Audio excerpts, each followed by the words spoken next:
visiting all the points on the map and meeting hundreds of people along the way.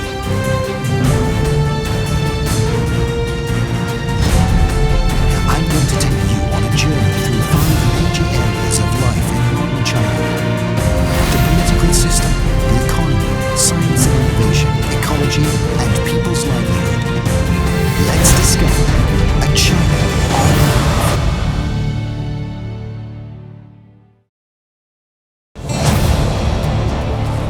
In 2016, China laid out its plans for future tech innovation, aiming to become what they called an innovative country by 2020, a top innovative country by 2030, and an innovation superpower by 2050. Whether you view this as all good news or not depends on your perspective. For the US and some European countries, China's tech rise represents a partial threat, either on the level of national security and protecting their own tech from theft, or on the level of defending against the latecomer getting ahead.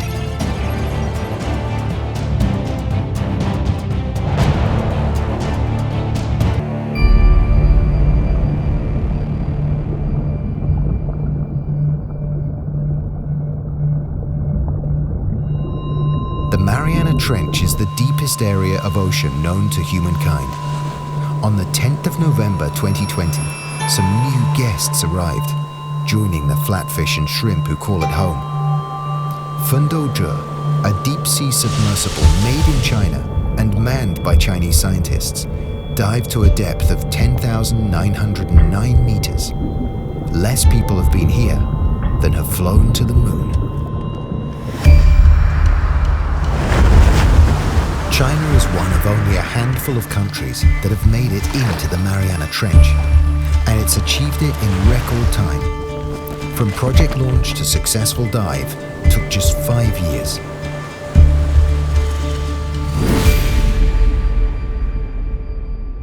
At the China Ship Scientific Research Center of China Shipbuilding Corporation in the city of Wuxi, I met Ye Tong, the main designer of this now legendary underwater vehicle. 那你们到了1万米以下的，你们最大的难度在哪里呢？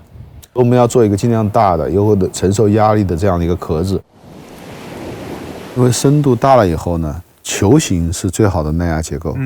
所以我们跟潜艇不一样，我们是用了一个球舱。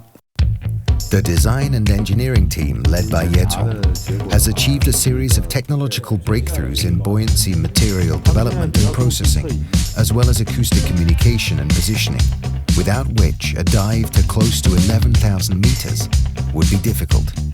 In fact, just 10 years ago, such a dive would have been unthinkable for the Chinese deep-sea manufacturing industry. 蛟龙号是中国的第一个大深度载人潜水器，它的作业深度是7000米，从02年开始立项，在2012年下潜到了7062米，是当时作业潜器的世界纪录，已经投入使用10年了。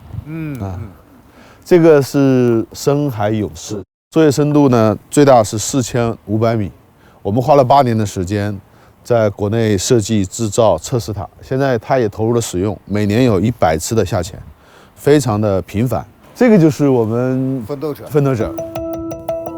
When Jiaolong was designed and built, around 3/4 of its parts were China-made, with the rest supplied by overseas specialists. 8 years later, Shanghai Yongshi was 95% local. Fast forward to Fundogger, and 100% of this groundbreaking submersible is almost domestically sourced. Quite something. 像我们的最关键的一个部件载人球舱，它的材料的设计在沈阳，甲板在陕西，加工在四川，焊接在河南，检测在海南。我们看着它从图纸文件到很复杂的外形的应力的一些检测。从北到南，中国跑了一个大圈。China now is close to the leadership, and as you reach the forefront, you need to create most of the knowledge that you will be using. So you cannot expect from other countries. It's easy to see in recent years, and UNESCO confirmed this in their science report in 2021, that alongside economic development, China is increasingly emphasizing investment in scientific research. In the 5 years from 2014 to 2018, China contributed 44% of the global increase in research spending. But what do national research stats really mean? Who's doing the research and who's paying for it? Let's take Fundogger as an example.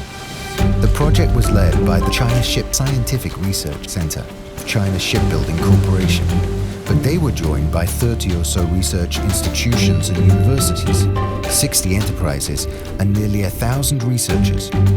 If it holds for other projects, and I'm told it does, bringing together enterprises, universities, and research institutions looks to me like a model for rapid expansion of research capacities. At the end of 2021, Xiao Xiang, a professor at the School of Life Sciences and Biotechnology in Shanghai Jiaotong University, traveled on Fundogger down to the Mariana Trench. His research focuses on microbial life in the deep sea environment, and multiple dives to the site have produced some extraordinary results. 我们这个航段主要是对马里亚纳海沟以及雅普海沟进行这个深渊的这个科学考察，包括了地质、生物、地球化学等等啊。在这个过程当中呢，我们一共下潜了20多次，最紧张的时候我们是5天下潜3次，特别是在9000米的那个下潜过程当中，我们发现这个生物量都特别巨大，有些超乎我们最初的这个想象。从一个侧面呢，就证实在这个深度底下，微生物是非常活跃的。In December 2021, Professor Xiao and his fellow researchers co-sponsored the Marianas Consensus, an initiative to establish a standardized platform system for deep-sea scientific research to achieve long-term preservation and sharing of samples and data, and to support international big science cooperation around the abyss. It will only allow the essential molecules to move in while the microbes could not move in or out. Could you tell us more information about cyanobacteria you isolated? But we also got some of the 对海洋的这个生物类群呢，包括它的这个演化啦，都属于最基础的科学问题。这个呢，也需要我们有大量的数据支撑。我们应该借助现在有的平台，做得更好，做更多的吧。它不仅仅是我们中国科学家的事情，也是大家共同的一个兴趣。From the study of microscopic life forms on the floor of the ocean to the management of macro environments that are very much on land, let's turn to another area where tech innovation is transforming China's prospects.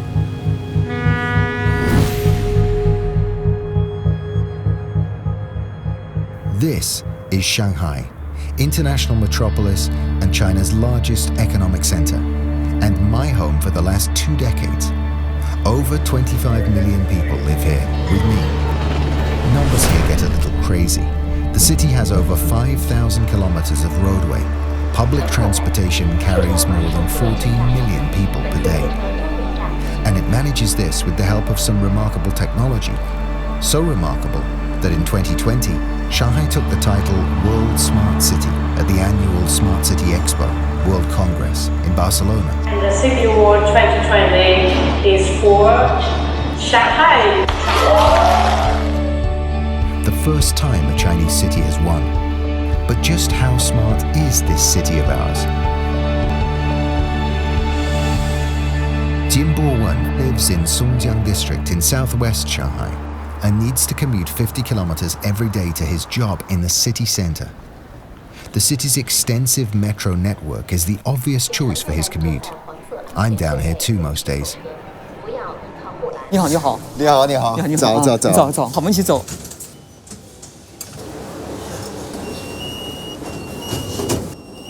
城市里面吧，现在人买车挺多的吧？你怎么会选择就是每一次出去都是用地铁过去？其实我觉得乘地铁呢，第一，上海地铁很安全，也很准时，那线路很多，那时间可控的。那我平时做工作嘛，到社区有项目啊，或者是去做活动啊，那我都选择乘地铁，因为它时间好控制的。Shanghai Metro network currently has 20 lines and a total length of over 800 kilometers. I say currently because new lines are opening all the time. The world's largest metro system, it has 505 stations and more than 7,000 trains carrying over 10 million people every day. So it might come as a surprise to know that trains here are on time almost 100% of the time. How that is achieved is an intriguing question. I went to the Shanghai Metro Consolidated Operations Command Center, a complicated name for a complicated job, to get a snapshot of how the network operates. My guide was Wang Daqing, Chief Technology Officer at the center. 这个中心，它主要的功能平时是监控，那么在应急的时候，这里也是一个指挥中心，同时也是我们的能源中心、监控中心、网络协调中心都在这里。那么通过这个中心，可以监控管理上海整个轨道交通网络的运营。是看我们的客流情况。Every metro line, station, and train compartment are equipped with data points. A total of 30,000 points continuously generate data and transmit it to the center for aggregation, meaning that any emergency can be detected in real time. 港城路下行进站的65动次70号车啊，港城路下行请可抓紧，然后港城这里折返也抓紧啊。好的，请可抓紧。As Shanghai Metro lines extend service later into the evening and earlier in the morning, some of them running for 20 hours a day now, maintenance of trains is an increasingly serious issue for staff. Ding Yaqi, Deputy Chief Engineer of Train Maintenance, explains how they do it with the help of a new friend.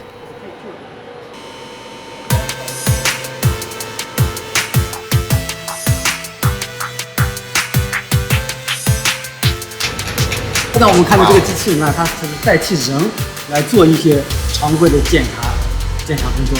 我们这种技术把它具有图像对比技术，就是它记录一个正常的图片，然后它拍完了以后，把这个图片和正常的图片去对比，它需要不断的去学习、改进，不断的去优化自己的流程和算法，它的这个检测的功能和效果会越来越好。Automation and artificial intelligence, robots, may alleviate the burden on manpower and potentially also reduce human error. Our friend is now under trial operation, and if it proves effective, it will be applied across the whole system. In terms of digital governance, it means that government use technology to achieve good governance. In this new age, we need to use digital technology, cloud computing, Internet of Things, artificial intelligence, 5G. We can collect the data, analyze data, share data, open data.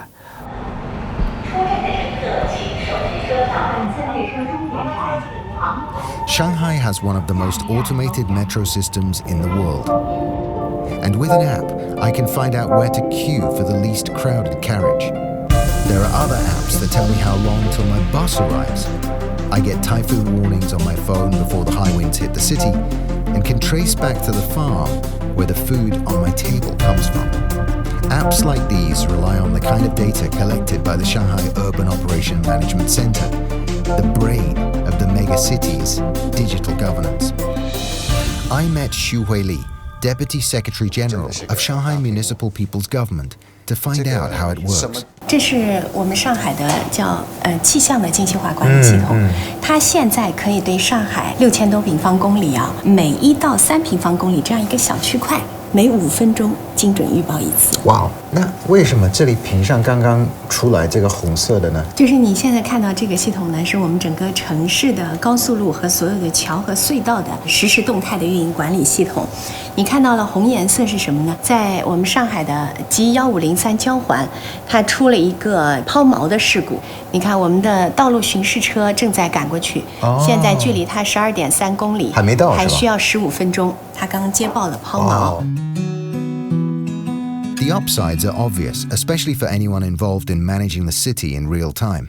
But there are equally obvious concerns about whether the application of big data on this scale is a double-edged sword. 大数据的这个话题是，从各方面也是比较敏感的吧？怎么用会不会有一些限制呢？所有的在平台上，我们使用的数据都是按照最小必要原则。我们刚刚出台了上海的数据立法，对于谁可以用什么样的数据，我们有了规定。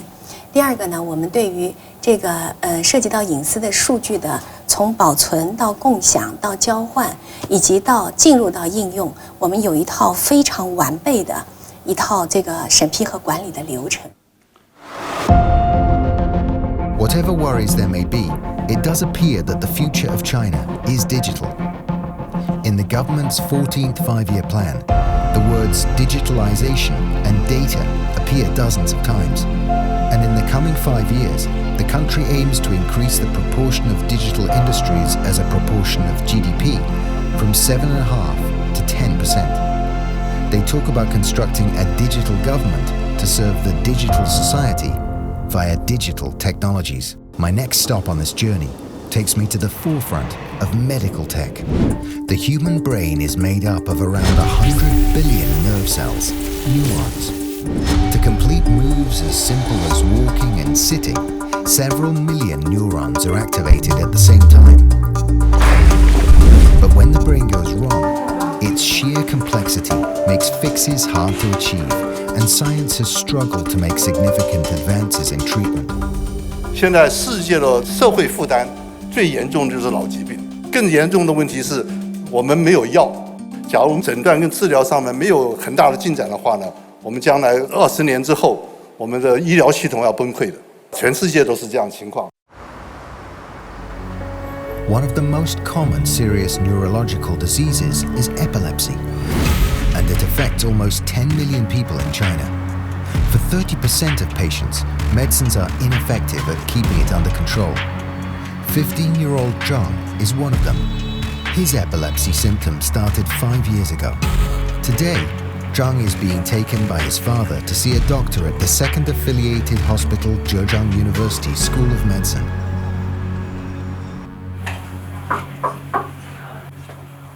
进来有几个月没发了？从10月份开始到现在，差不多有2个月。当时我记得你是那时候一天都有4到5次。对。那么现在就对你生活有影响吗？现在对生活几乎没有影响。In April 2021, Zhang and 2 other patients with epilepsy came here for a special new type of brain surgery to effectively control the seizures that for many people can happen at any time of day or night. A tiny device was implanted in their brains. 它从脑电异常开始到临床的癫痫发作，它有一个过程。